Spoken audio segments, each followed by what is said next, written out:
Willie D Live. What's up, family? Plies believes that Barack Obama was a far better president than Donald Trump, your president, so much so that he took to Instagram to express his gratitude for Barack after Barack's speech for the opening of his presidential library in Chicago. That speech that Plies gave went viral. Yeah, want to hear? Here you go.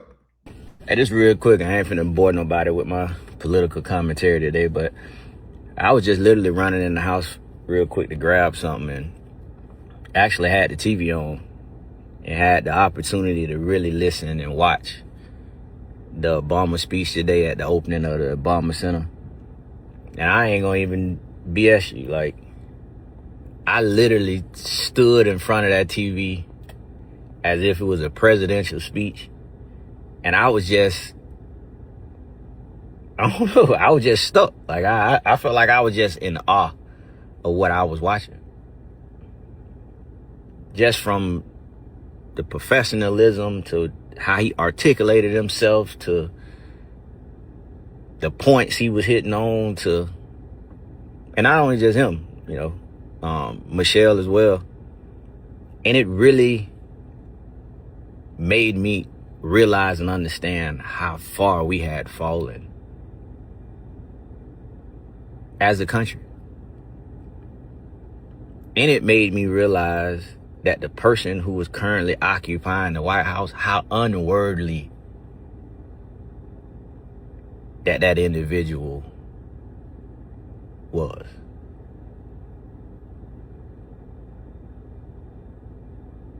And I literally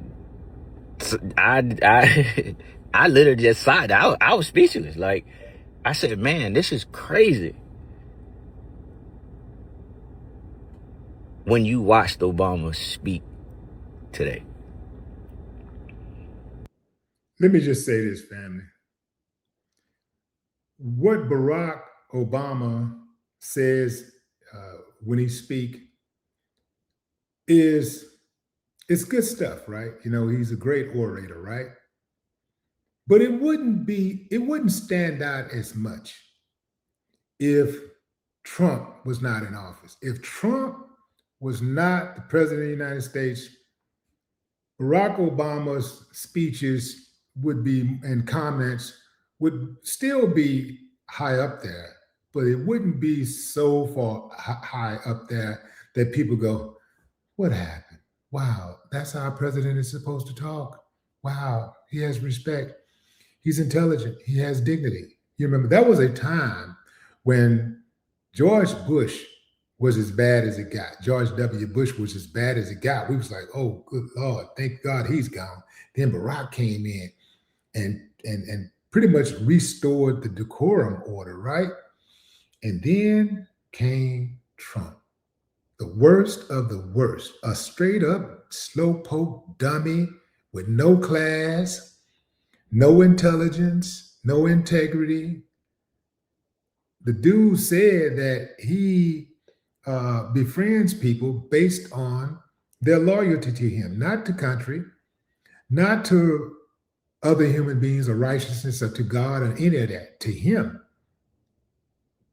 So the big reason why so many people are just, I think, are so awed by Barack Obama's comments is because not only does he, put his commentary in pocket, it's not just that it's that is intelligent and is well articulated.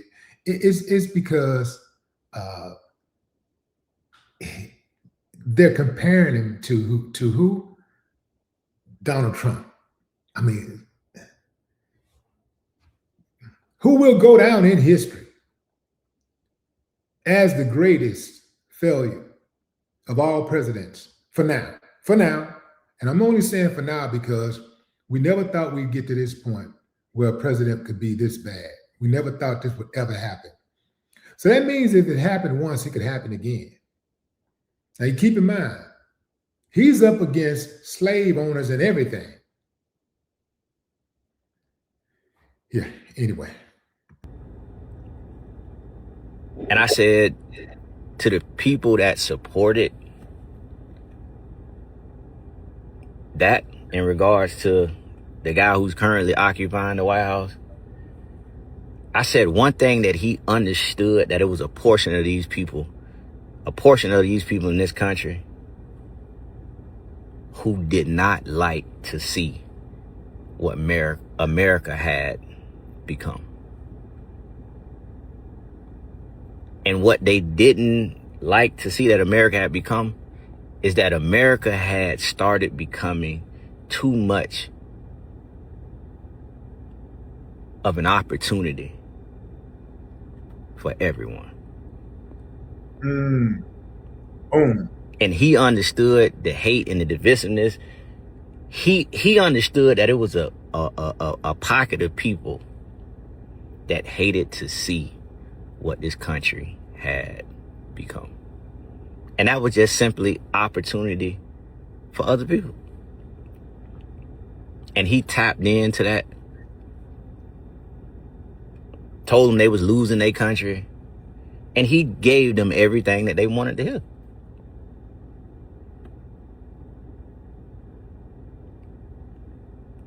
Because it was so many of them people, America is only recognizable to them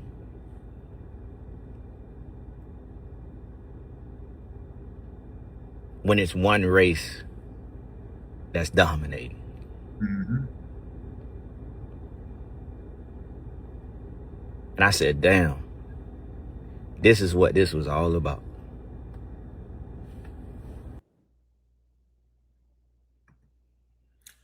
To piggyback on what Plies said about how America, is all about the one race dominating, right?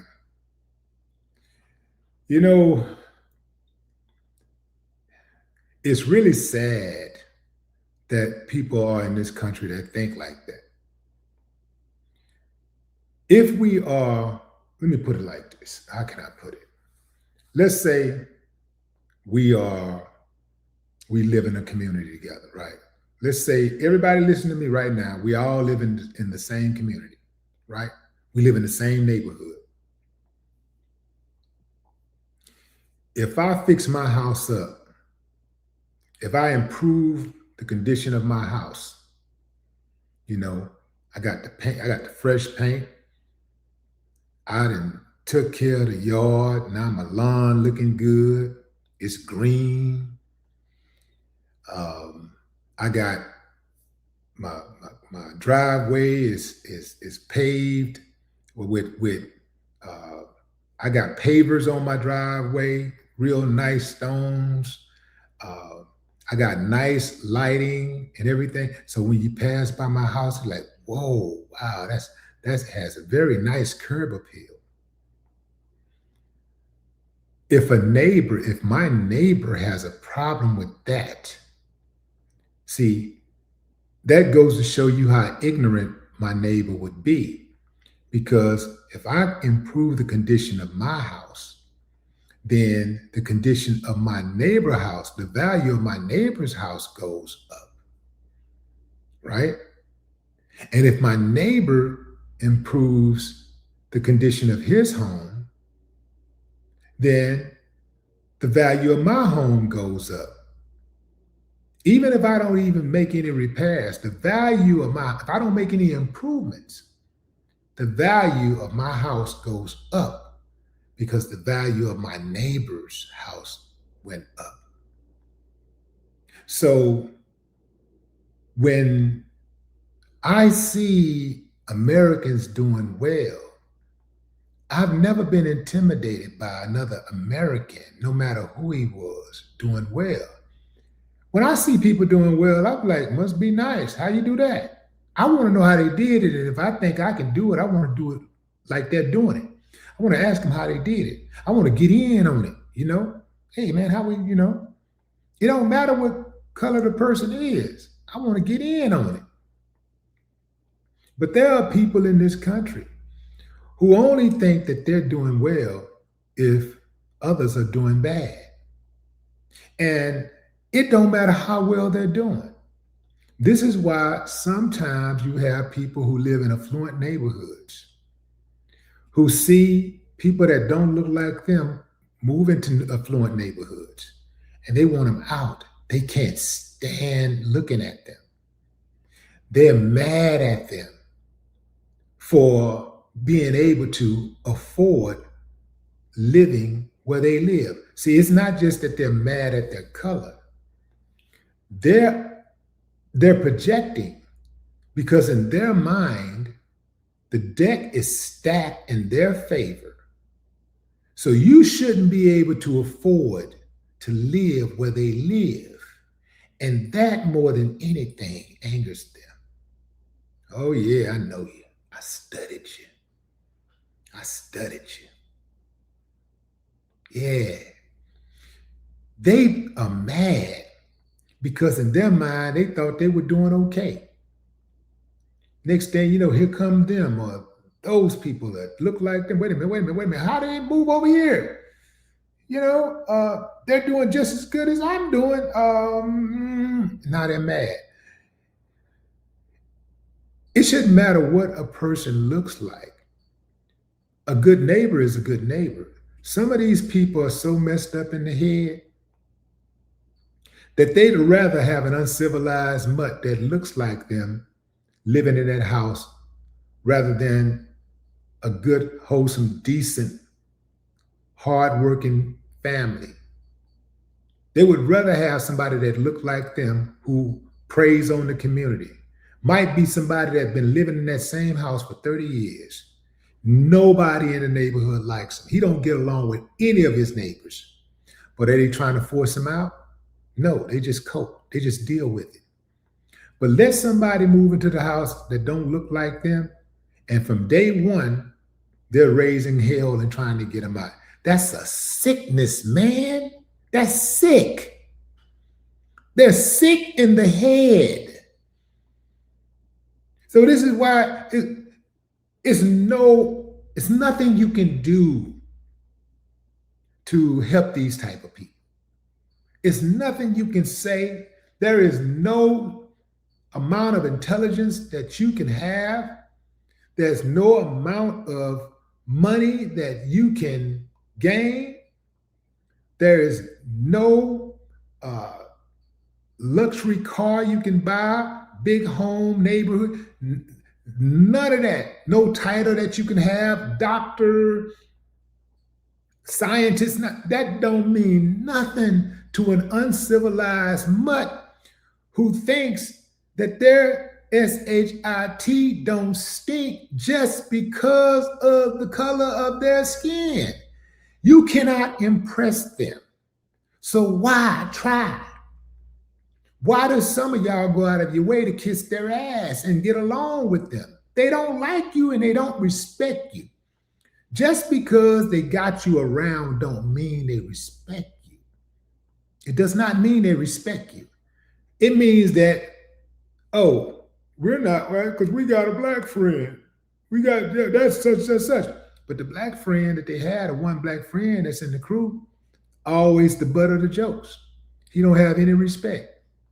He's the butt of the jokes, and people talk about him and his family and his tribe, make jokes about him and everything, and they just kind of take it time and time again because in their mind, it's better than being excluded. That's a cold game. Plies is on point. Barack Obama, you can say what you want to say about him. He didn't do everything right, but he did a whole lot better than that dude that's in office right now. Oh yeah, man. And when you look at him, the class versus Trump, you got class and then you got Trump. You got Barack Obama, then you got Trump. Class versus ass. Your choice.